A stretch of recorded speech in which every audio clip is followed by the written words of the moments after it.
রক্তচাপ বলতে আমরা কি বুঝি? রক্তচাপ কত প্রকার ও কি কি? রক্তচাপটা কেন হয়? কোথা থেকে রক্তের চাপ হয়? রক্তের চাপ কি দিয়ে মাপা হয়? রক্তের চাপ কোন কোন শ্রেণীতে বিভক্ত করা হয়েছে? কয়টা ভাগে বিভক্ত করা হয়েছে? এই বিষয়ের উপরে খুঁটিনাটি কিছু আলোচনা করব।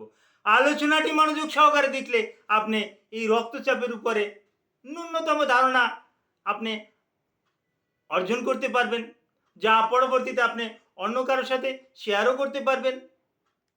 আসসালামু আলাইকুম রহমতুল্লাহি ওয়া বারাকাতুহু। আমি ডাক্তার মীর শহীদুল ইসলাম। আমার চেম্বার শুভেচ্ছা 255, ঐতিহ্যবাহী শেখঘাট, সিলেট। যে কোনো একটা সার্চ ইঞ্জিনে ডাক্তার মীর শহীদুল ইসলাম কথাটি লিখে সার্চ দিলে আপনি আমার সম্পর্কে বিস্তারিত তথ্য পেয়ে যাবেন। দর্শক শ্রোতা, আলোচনা করব রক্তের চাপ নিয়ে। রক্তের চাপটা কি? সৃষ্টিকর্তা প্রদত্ত আমাদের একটা বড় একটা অর্গান আছে বুকের বাম পাশে, যেটার নাম কার্ডিয়াক, হার্ট, হৃৎপিণ্ড। এই হৃৎপিণ্ড একবার সংকোচন করে আর একবার স্ফীত হয়, একবার কন্ট্রাক্ট হয়, একবার ডাইলেট হয়। যখন এটা কন্ট্রাক্ট হয় তখন সংকুচিত হয়, তাহলে ওর ভিতরের রক্তগুলো শরীরের বিভিন্ন জায়গাতে ছড়িয়ে পড়ে। এই যে শরীরের বিভিন্ন জায়গাতে কন্ট্রাক্ট হওয়ার পরে ছড়িয়ে পড়ে, এইটাকে আমরা কিন্তু হ্যাঁ এই এই এটাকে কিন্তু আমরা সিস্টোলিক বিপি বলি। আবার যখন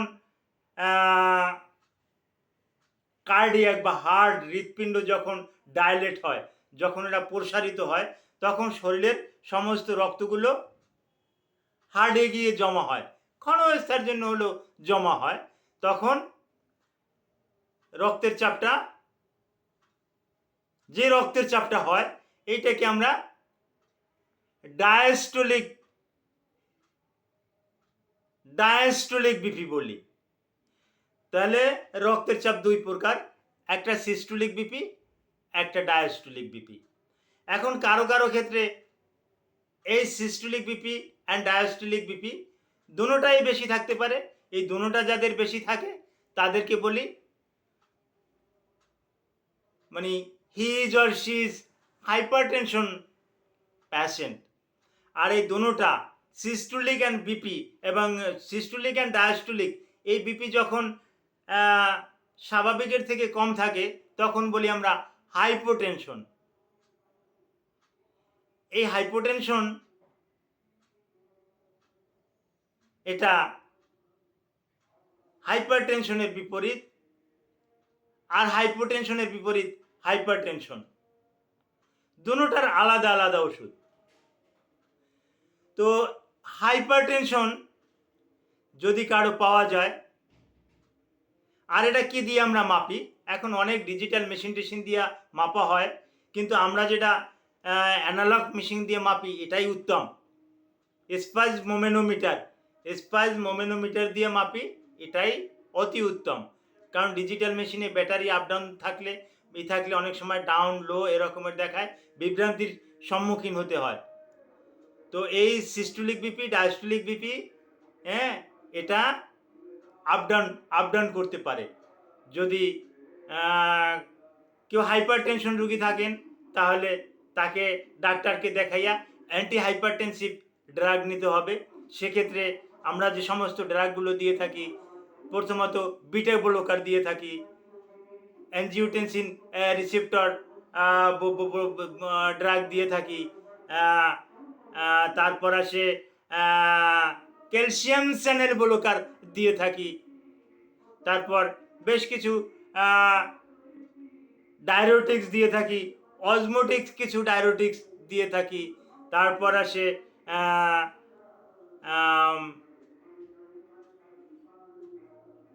ওটাকে কি কি বলে, ওটাও তো এনজিওটেনসিন রিসেপ্টর ব্লকার, এটাও দিয়ে থাকি, বিটা ব্লকার দিয়ে থাকি। তার ভিতরে কতগুলো ওষুধের নাম নাম বললেন না, নাম বলে দিচ্ছি। অ্যাজিল সার্টান, টেলমি সার্টান, অলমি সার্টান, এই জাতীয় ওষুধ কিন্তু ভালো একটা রেসপন্স করে।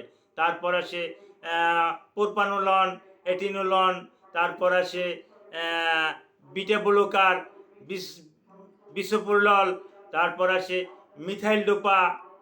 এই জাতীয় ড্রাগগুলো আমরা রোগীদের দিয়ে থাকি। আর হাইপার টেনশনেও এরকমের কিছু কিছু ড্রাগ রোগীর প্রেশারের উপর নির্ভর করে আমরা কিন্তু রোগীদের দিয়ে থাকি। তো এরকমের প্রেশার হলে কাল বিলম্ব না করে আপনি যত দ্রুত সম্ভব ডাক্তারের সাথে যোগাযোগ করবেন। ডাক্তার আপনার বিপিটা মেপে দেখবে, ব্লাড প্রেশারটা মেপে দেখবে। বিপি মানে ব্লাড প্রেশার মেপে দেখবে। মেপে দেখে আপনাকে একটা চূড়ান্ত একটা পরামর্শ দেবে, চূড়ান্ত একটা ঔষধ দেবে, কিছু খাবারের নিষেধ দেবে, যে না আপনি লবণ খাবেন না, আপনি চর্বি জাতীয় খাবার খাবেন না, এই রকমের আপনি ভালো একটা ঘুম দেবেন, এরকমের কিছু নিয়মকানুন আমরা বলে দিই। তো হ্যাঁ, এই হাইপার টেনশন বা হাইপোটেনশনের উপরে আপনাদের যদি কিছু জানার থাকে ভিডিওর কমেন্ট বক্সে কমেন্ট করবেন, আমি জানিয়ে দেব। Thank you all.